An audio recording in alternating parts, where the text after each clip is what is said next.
Hello student, आशा करता हूँ बहुत ही अच्छे होंगे। मैं एक बार फिर से आ गया हूँ एक और नई वीडियो के साथ। इस वीडियो में हम पर्सनली 6.3 को पढ़ने वाले हैं। इसके पहले में पर्सनली 6.1 और 6.2 का ऑलरेडी पढ़ रखा है। तो जिन्होंने वो वीडियो हमारी नहीं देखी, वो वीडियो जाकर जरूर देखिएगा। डिस्क्रिप्शन बॉक्स में उस वीडियो का लिंक मिल जाएगा। दोस्तों, हम लोग 6.3 को स्टार्ट करेंगे। 6.3 में देखिए 3 प्रमेय है, जिसमें हम लोग पहले प्रमेय को प्रूव करेंगे और दूसरे और तीसरे प्रमेय को जो है बस देखेंगे कि क्या क्या उसमें होता है। बस इतना देखेंगे, क्योंकि प्रूव नहीं करेंगे क्योंकि हमारे पास टाइम कम है। हमारा एक क्रैश कोर्स है जिसमें हम लोग क्या करते हैं, जो बेसिक चीजें होती है कोर्स के अनुसार उसको अच्छे से पढ़ते हुए सीखते हैं। साथ में एनसीईआरटी बुक के इंपॉर्टेंट क्वेश्चन करते हैं। कहने का मतलब यह है मेरा कि जिस टाइप क्वेश्चन प्रीवियस में ऑलरेडी पूछ रखे उस टाइप के क्वेश्चन हम लोग करते हैं। देखिए 6.3 को हम लोग स्टार्ट करेंगे और इसमें जो प्रमेय है 1.3, इसे हम लोग सबसे पहले जानेंगे कि क्या नाम दिया है। तो इसका नाम ट्रिपल ए से हम लोग नोट करते हैं। इसे कहते हैं कोण कोण कोण समरूपता। इसमें होता क्या है, ध्यान से देखिएगा आप लोग कि यदि दो त्रिभुजों में संगत कोण बराबर हो, यदि कोई दो त्रिभुज है, हमने यहाँ पर दो त्रिभुज बना दिया है सिंपली, संगत कोण बराबर हो तो उनकी संगत भुजाएं एक ही अनुपात में समानुपाती होती हैं। यानी कि कहने का मतलब यह है कि यह कोण इस कोण के बराबर है, अगर यह कोण इस कोण के बराबर है और यह कोण इस कोण के बराबर है, इस कोण के, देखिए इसको बगल में बनाते और अच्छे से समझ में आया था, लेकिन मैंने नीचे बना दिया यहाँ पर। तो देखिए यह कोण इस कोण के बराबर हो जाएगा, यह कोण इस कोण के और यह कोण इस कोण के, तो उनकी संगत भुजाएं भी कह रहा है बराबर होंगी इस प्रमेय के अनुसार, और इसलिए यह त्रिभुज समरूप होता है। इसलिए ये दोनों त्रिभुज समरूप होंगे। कहने का मतलब यह है कि कोण ए जो है बराबर है आपका कोण पी के, अब कोण बी जो है आपका बराबर है कोण क्यू के, अब कोण सी जो बराबर है आपका कोण आर के। यह दर्शाने का पॉइंट होता है, क्योंकि देखिए हमने यहाँ पर एक बार एंगल खींचा है इसलिए कि कोण ए जो बराबर लगे कोण बी के, यहाँ पर दो बार हमने लाइन खींचा है इसलिए कि कोण बी जो है कोण क्यू के बराबर लगे, यहाँ पर कोण सी जो है कोण आर के बराबर लगे। यहाँ पर मैंने लिखा भी है, दिया है हमारे जो प्रमेय में क्या दिया है, कोण ए बराबर है कोण पी को, इसके समीकरण नंबर 1 मान लेंगे हम लोग। कोण बी जो बराबर है कोण क्यू के, उसको समीकरण नंबर 2 मानेंगे। अब कोण आर जो बराबर है कोण सी जो बराबर है कोण आर के, इसको समीकरण नंबर 3 मानेंगे। और सिद्ध करना है हमें, सिद्ध करना है वही चीज है कि ए बी बट्टे पी क्यू, ए बी बट्टे पी क्यू, ए सी बट्टे पी आर और बी सी बट्टे क्यू आर, ये तीनों एक दूसरे के इक्वल है, यानी कि संगत भुजाएं एक दूसरे के बराबर होंगे। कहने का मतलब इतना। इसको हम प्रूव करेंगे, तो प्रूव करने के लिए हम लोग क्या करेंगे, यहाँ पर रचना नोट कर देंगे। रचना रचना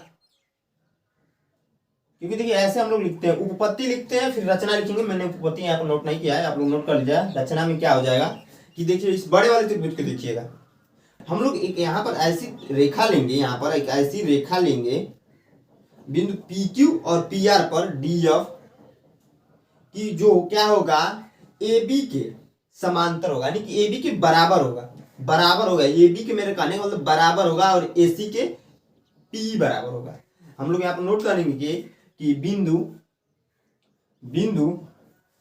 यहाँ बिंदु नहीं रहेगा, भुजा रहेगा, भुजा पी क्यू व पी आर पर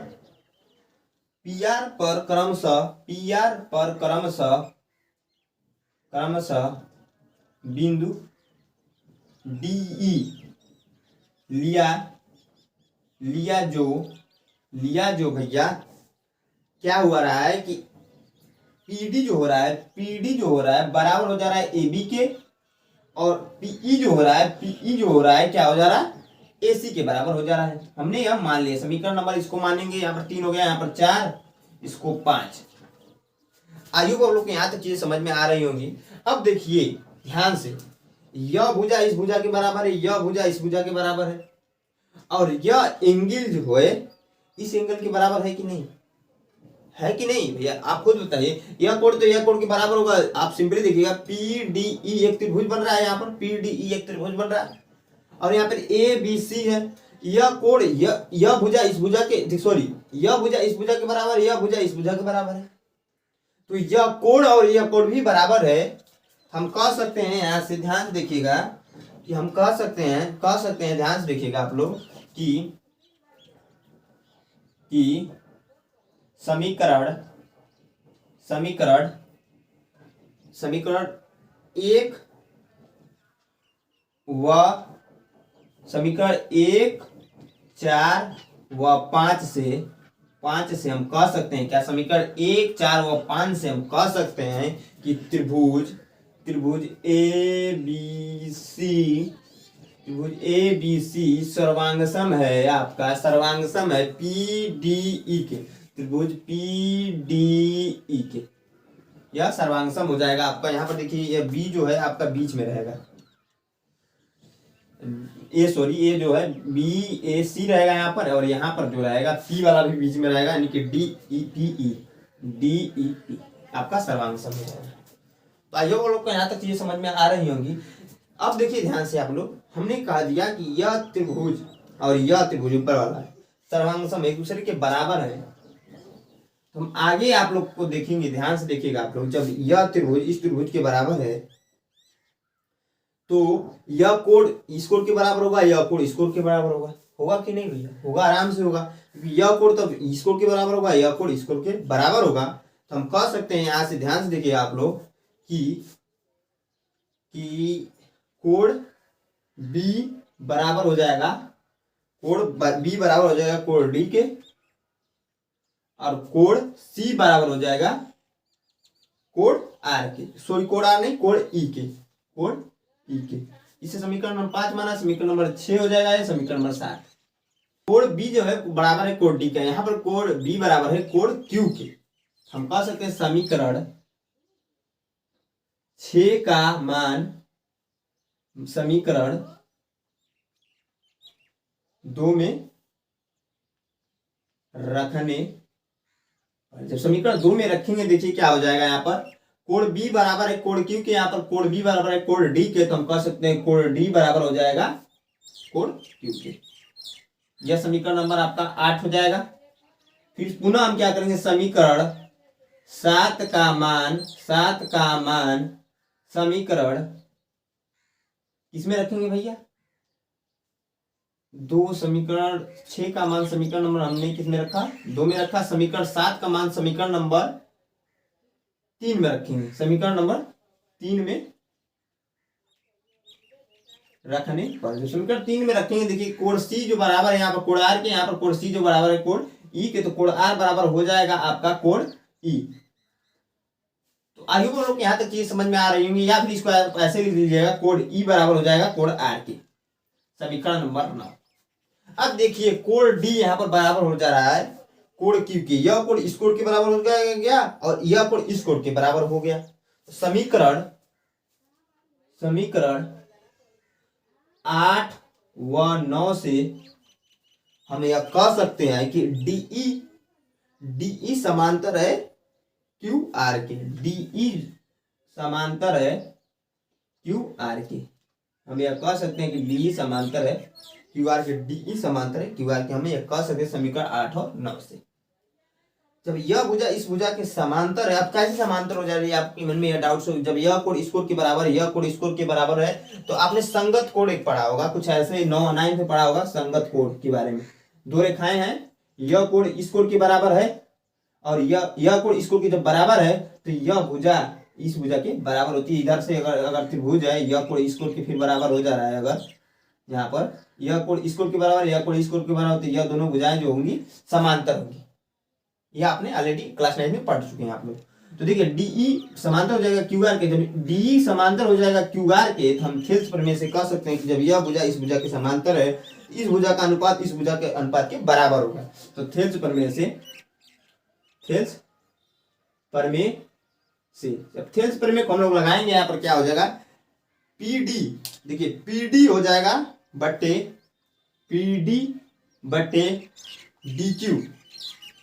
डीक्यू बराबर हो जाएगा पीई बटे ई है आपका, ध्यान से देखिएगा, पीई बटे ई आर के।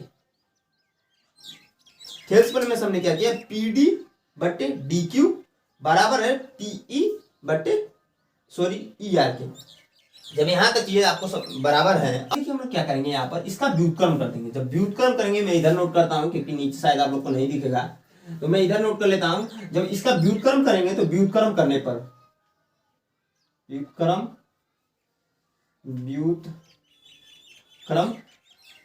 करने पर जब व्युत्क्रम करेंगे तो यहाँ पर देखिए क्या हो जाएगा, थोड़ा सा मैं छोटा छोटा इसलिए लिख रहा हूँ क्योंकि जगह हमारे पास जगह की बहुत कमी है।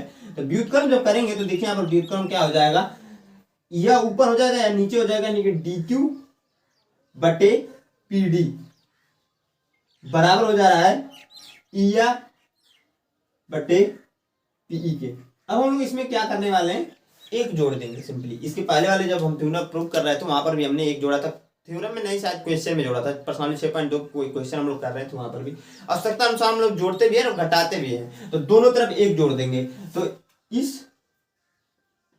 समीकरण में एक जोड़ने, एक ऐसे ना नोट करिएगा आप लोग, ऐसे नोट कर दीजिएगा, एक जोड़ने पर जब एक जोड़ेंगे तो ध्यान से देखिए आप लोग क्या हो जाएगा, एक जब जोड़ेंगे तो पी क्यू, सॉरी यहाँ पर डी क्यू है, डी क्यू बटे पी डी बराबर है, सॉरी बहुत गड़बड़ हो रहा है यहाँ पर, +1 बराबर ई आर बटे पीई +1।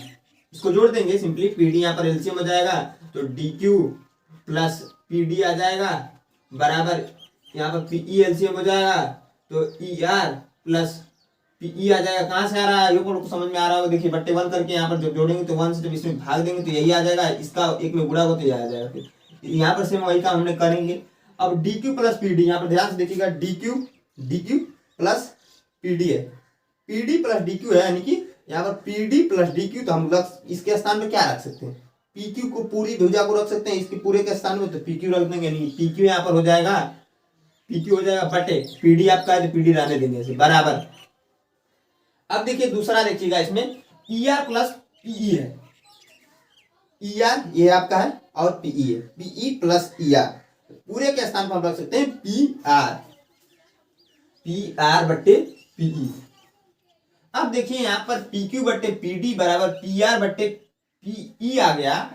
पी डी बराबर हमने यहाँ पर नोट किया था, यहाँ पर ध्यान से देखिएगा, पी डी बराबर है ए बी के और पीई बराबर ए सी के। तो पी डी बराबर है, हम कह रहे हैं ए बी के, तो हम यहाँ से नोट कर देंगे समीकरण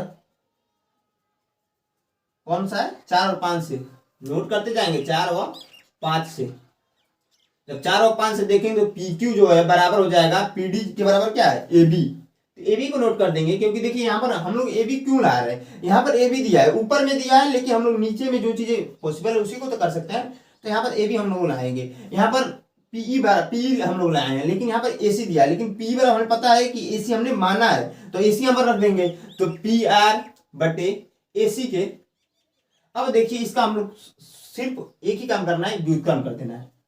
फिर से यहाँ नोट करेंगे, व्युत्क्रम करने पर, व्युत्क्रम करने पर, जब व्युत्क्रम करेंगे तो व्युत्क्रम करने पर, जब व्युत्क्रम करेंगे तो देखिए क्या हो जाएगा, यहाँ पर ध्यान से देखिएगा, ए बी बटे पी क्यू बराबर ए सी बटे पी आर के। यही आपको प्रूफ करना था, हमने प्रूफ कर दिया। देखिए यहाँ पर हमने ए बी बटे पी क्यू बराबर ए सी बटे पी आर को प्रूफ किया है, ऐसे ही हम लोग बी सी बटे क्यू आर को भी प्रूव कर लेंगे। तो मैं प्रूव नहीं करूंगा क्योंकि इतना ही मैं प्रूव करना होता है।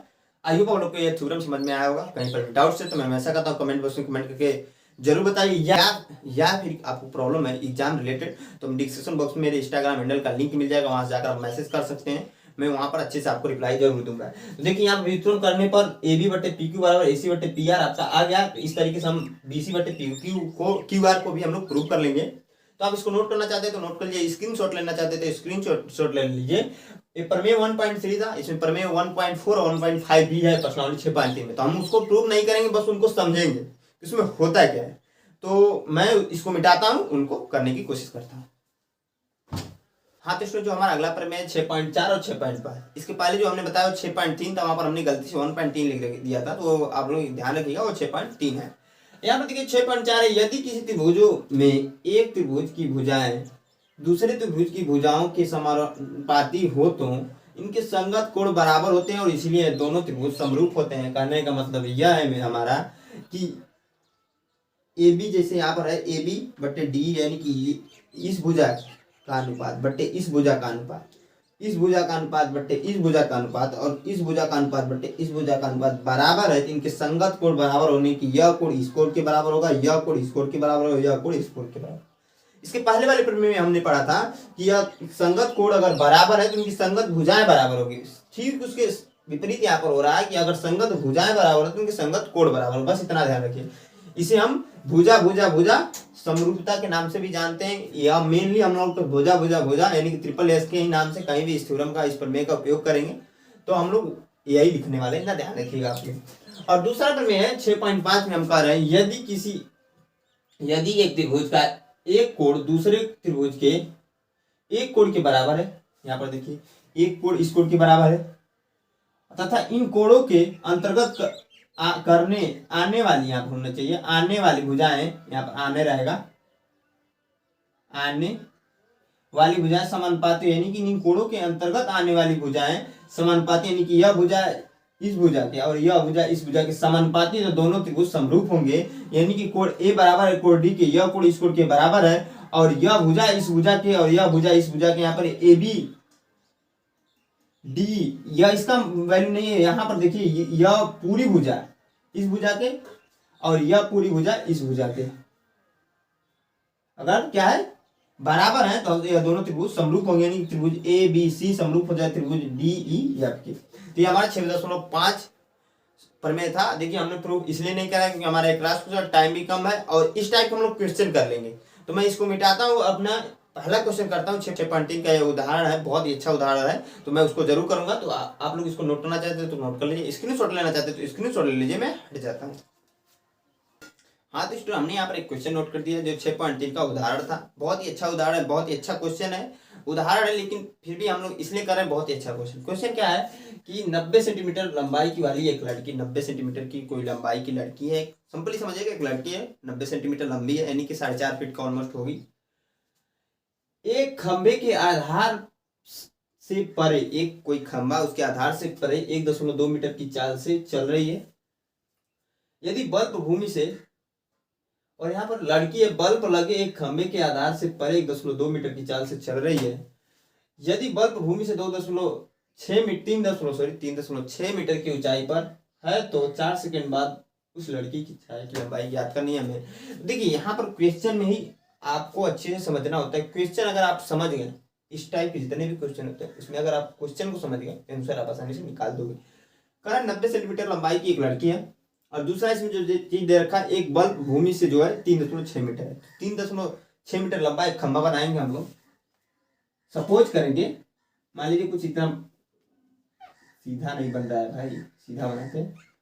मान लीजिए कुछ इतना लंबा आपका खंबा है, यहाँ पर लड़की वो खड़ी है, सपोज करने के लिए इतनी छोटी वो लड़की है लेकिन वो बड़ी है आकार में। 3.6 मीटर ये लंबा खंबा है, यहाँ पर बल्ब है आपका। अब कह रहा है यहां से चलना प्रारंभ करती है, 1.2 मीटर की चाल से चल रही है, मान लीजिए, और कितने सेकंड तक चलिए, 4 सेकंड बाद। तो यहाँ पर मान लीजिए वो आई है कुछ, यहाँ पर आपकी वो आ गई, यहाँ पर क्या हो जाएगा आपका 1.2 मीटर की चाल से चल रही है, तो आपको पता ही होगा कि चाल बराबर 1.2 दिया है मीटर में, और ऊंचाई सॉरी 4 समय दिया है, क्या 4 समय जो दिया है 4 सेकेंड, तो आपको समय बराबर पता है, सॉरी दूरी बराबर पता ही है आपका, 4 गुणे समय होता है, दूरी बराबर 4 गुणे समय, आपको पता ही होगा 4 गुणे समय होता है। तो यहाँ से हम कह सकते हैं कि 1.2 गुणे ये 4 सेकेंड है आपका, यह 45 नहीं है 4 सेकेंड है, तो 4 गुणे 1.2 गुणे 4 गुणा कर देंगे 4.8 हो जाएगा, यानी कि यहां से यहां तक की दूरी 4.8 है आपका। यहाँ पर लड़की आई, लड़की की जो लंबाई दे रखा है वो दे रखा है 90 सेंटीमीटर, सेंटीमीटर में दे रखा है तो मीटर में कन्वर्ट करें, मीटर इक्वल टू अगर हम लोग मीटर में कन्वर्ट करें तो क्या हो जाएगा 90/100, क्योंकि मीटर में सेंटीमीटर है, मीटर में कन्वर्ट हो जाएगा, 1 0 से 1 0 कैंसिल, और जब इसका जब भाग देंगे 10 से 9 में तो 0.9 आ जाएगा, यानी कि यहाँ पर लंबाई जो लड़की की हो गई, कुछ इतनी लंबी लड़की है, मान लीजिए यह जो है 0.9 मीटर है। अब यहाँ से जो बल्ब की रोशनी आ रही है, यहाँ से कितनी दूर परछाई बनाएगी वही हमें बताना है। तो मान लीजिए हमने यहाँ से एक रेखा खींचेंगे हम लोग सिंपल से, और यहाँ पर देखिए इसको आगे भूमि से मिलाते हुए लेकर जाएंगे तो यहाँ पर आपको वो मिलता हुआ नजर आएगा। जब आप स्केल से बुक में बनाएंगे तो फिगर आपका अच्छा बनेगा। अब देखिए हम लोग नाम दे देंगे, इसकी दूरी हम लोग मान लेते हैं यक्स है, यक्स मीटर है। इसको ए दे देंगे, इसको बी, यहाँ पर सी, यहाँ पर डी, यहाँ पर ई। अब देखिए इसको मैं मिटा देता हूं, इनको लिखने की जरूरत नहीं है। अब देखिए हम लोग प्रूव कैसे करेंगे। दो चीजें इसमें समान है, एक तो यह 90 अंश पर है, यह भी 90 अंश पर है। और जब यह दोनों 90 अंश पर है तो त्रिभुज ए बी सी ई, त्रिभुज ए बी ई व त्रिभुज डी सी ई में ध्यान देखिएगा, मैंने एक बार बड़े त्रिभुज को लिया है, छोटे त्रिभुज दोनों के ले लिया हमने। कोण बी बराबर है कोण सी के, ध्यान देखिए कोण बी बराबर है कोण सी के, कोण बी बराबर है कोण सी के, क्योंकि 90 अंश है भैया, ये भी 90 अंश, ये भी 90 अंश। और कोण ई बराबर कोण ई के हो जा रहा है, कैसे? तो क्योंकि देखिए बड़े वाले को त्रिभुज को भी ले रहे हैं तो हमारा यही कोण आ जा रहा है, और छोटे वाले त्रिभुज को ले रहे हैं तब पर भी यही कोण आ रहा है। तो कोण ई बराबर हो जाएगा कोण ई के, क्योंकि यह उभयनिष्ठ कोण है, उभयनिष्ठ कोण है, इसीलिए यह कोण बराबर हो जाएगा एक दूसरे के। अब देखिए जब यह कोण बराबर है, यह दो कोण बराबर हो जाने, यह कोण और यह कोण, हम यहां से कह सकते हैं कि भुज कोण कोण समरूपता से कह सकते हैं, कोण कोण समरूपता से, समरूपता से आप लोग कहेंगे, या इसे एंगल एंगल भी कहते हैं, डबल ए से भी नोट करते हैं। आप लोग यह कह रहे होंगे भैया आपने तो कोण कोण समरूपता बताया नहीं, तो हमने पर्सनली जो 6.3 पर में पढ़ाया था ना, वहां पर जब बताया था तो कोण कोण कोण समरूपता 3 कोणों के बारे में बताया था, लेकिन वहां पर एक चीज मैं भूल गया था या छूट गया था हमारे से, कि कोण कोण समरूपता भी उस प्रमेय को हम लोग कहते हैं। तो वहीं से हम लोग कह सकते हैं कोण कोण समरूपता से त्रिभुज ए बी ई सर्वांगसम हो जाएगा त्रिभुज डी ई सी के, डी सी सॉरी ई के, कुछ भी लिख सकते हो, ये दोनों एक दूसरे के सर्वांगसम है।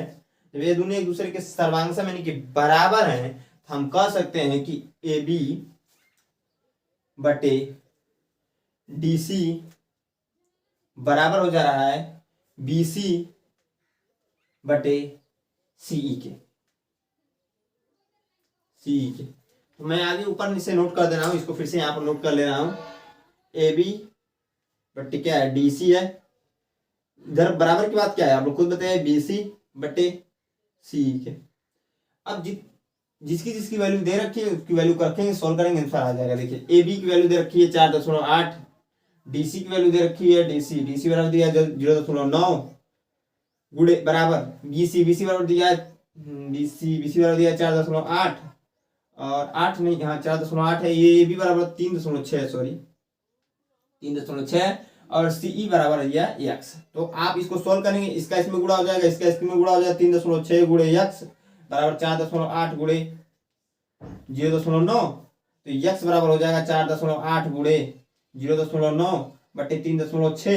इससे जब काटेंगे तो यह 4 बार में कैंसिल हो जाएगा, तो एक्स बराबर आ जाएगा 4.8 बटे 4। फिर 4 से काटेंगे तो 4 एकम 4, 4 दूना 8, यानी कि एक्स बराबर आ जाएगा 1.2 मीटर। यानी कि हम कह सकते हैं जो लड़की की यहाँ से छाया जो बन रही है, इसकी जो लंबाई हो जा रही है 1.2 मीटर हो रहा है। तो आइए आप लोग को क्वेश्चन समझ में आएगा। इस क्वेश्चन में हमने एक प्रमेय का उपयोग किया, कौन सा प्रमेय? 6.3 कोण समरूपता का है या कोण समरूपता का है। तो आई होप आप लोग को क्वेश्चन समझ में आया होगा। क्वेश्चन में कहीं पर भी डाउट है तो मैं हमेशा कहता हूँ कमेंट बॉक्स में कमेंट करके जरूर बताइए। आप इसको नोट कर लीजिए या फिर इसका स्क्रीनशॉट ले लीजिए। मैं हट जाता हूँ यहाँ से। हाँ तो स्टूडेंट हम वीडियो कहीं पर एंड करते हैं क्योंकि वीडियो बहुत लंबी होती जा रही है। पर्सनाली 6.3 का जो क्वेश्चन है हम लोग पर्सनाली के जो क्वेश्चन है नेक्स्ट वीडियो में करने वाले हैं। तो आई होप आप लोग की वीडियो अच्छी लगी हो। अगर आपको एग्जाम रिलेटेड कोई प्रॉब्लम है तो हमारे डिस्क्रिप्शन बॉक्स में इंस्टाग्राम का मेरा अकाउंट है, वहां पर जाकर आप क्वेश्चन पूछ सकते हैं। तो वीडियो अच्छी लगी तो एक लाइक जरूर कीजिएगा, दोस्तों के साथ ज़्यादा से ज़्यादा शेयर कीजिए दोस्त, क्योंकि वीडियो बनाने में बहुत मेहनत लगती है। और हमारे चैनल पहली बार आए हैं तो हमारे चैनल को सब्सक्राइब जरूर कीजिएगा। तो जय हिंद दोस्तों।